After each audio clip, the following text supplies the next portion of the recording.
ఎన్నికల ముందు ఇచ్చిన హామీల ప్రకారం కూటమి ప్రభుత్వం సూపర్ 6 పథకాల్లో శ్రీశక్తి ఉచిత బస్సు పథకాన్ని ప్రారంభించి మహిళల ఆర్థిక అభివృద్ధికి దోహదపడుతోందని జనసేన పార్టీ పిఠాపురం నియోజకవర్గ ఇన్ఛార్జ్ మరెడ్డి శ్రీనివాసరావు పేర్కొన్నారు. పిఠాపురం ఆర్టీసీ కాంప్లెక్స్ లో శ్రీశక్తి ఉచిత బస్సును మరెడ్డి శ్రీనివాసరావు రిబ్బన్ కట్ చేసి ప్రారంభించారు. మహిళలతో కలిసి బస్సులో ప్రయాణించారు. ఈ సందర్భంగా మరెడ్డి శ్రీనివాసరావు మీడియాతో మాట్లాడారు.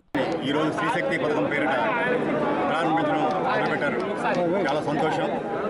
ఎన్ని ఆర్థిక ఇబ్బందులు ఉన్నప్పటికీ కూడా గత 5 సంవత్సరాల్లో జరిగిన విధ్వంసం నుంచి ఇప్పుడే రాష్ట్ర ప్రభుత్వం రాష్ట్రాన్ని ఏమంటారంటే సరిదిద్దుకుంటూ సంక్షేమం అభివృద్ధిని రెండు బాటల్లో కూడా రెండు కళ్ళుగా భావిస్తూ ఈ రాష్ట్ర ఎన్డీఏ ప్రభుత్వం ముందుకు సాగుతుంది. ముందుగా చెప్పినట్టుగానే అత్యంత అనుభవశీలైనటువంటి నారా చంద్రబాబు నాయుడు గారి నేతృత్వంలోని ఈ ప్రభుత్వం మన శాసనసభ్యులు రాష్ట్ర ఉప ముఖ్యమంత్రి పవన్ కళ్యాణ్ గారి సారథ్యంలోని ఈ ప్రభుత్వం కూడా మంచి ప్రభుత్వం ఇచ్చిన ప్రతి ఒక్క హామీని కూడా ఈరోజు అమలు చేసింది. గతంలో అనేక ప్రతిపక్షాలు అపహాస్యం చేశాయి. ఈ ఇచ్చిన హామీలు ఏవి నెరవేర్చలేరు, పెన్షన్లు కానీ ఇవ్వలేరన్నారు. అయినప్పటికీ కూడా వచ్చిన మొట్టమొదటి నెలలో 3 నెలల బకాయితో పాటు 7,000 రూపాయల పెన్షన్ ఇచ్చినటువంటి ప్రభుత్వం ఈ ఎన్డీఏ ప్రభుత్వం.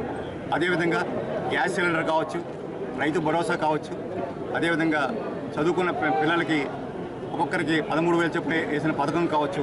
ఆ రకంగా అన్ని పథకాలు కూడా సూపర్ 6 ఇంప్లిమెంట్ చేయడం జరిగింది. ఎందుకంటే 5 ఏళ్లలో జరిగిన విధ్వంసం మామూలు విధ్వంసం కాదు. రాష్ట్రాన్ని కోలుకోనంత విధంగా కూడా ఈ రాష్ట్రాన్ని దెబ్బతీశారు.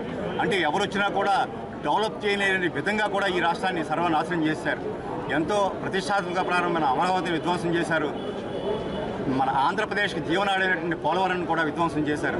వాటినన్నీ సరిదిద్దుకుంటూ ఓ పక్క అభివృద్ధి వైపు ప్రణాళికలు రచిస్తూ రెండో పక్క ఈ సంక్షేమాన్ని ఎంత త్వరగా పూర్తి చేసినటువంటి ఈ ప్రభుత్వంలో ఉన్న పెద్దలందరూ కూడా అభినందనీయులు. అదేవిధంగా ఈ ఆగస్టు 15 రోజున ఈ పథకాన్ని ప్రారంభించిన ముఖ్యమంత్రి వారికి, మన ఉప ముఖ్యమంత్రి వాళ్ళకి, అలాగే నారా లోకేష్ గారికి, వీరందరికీ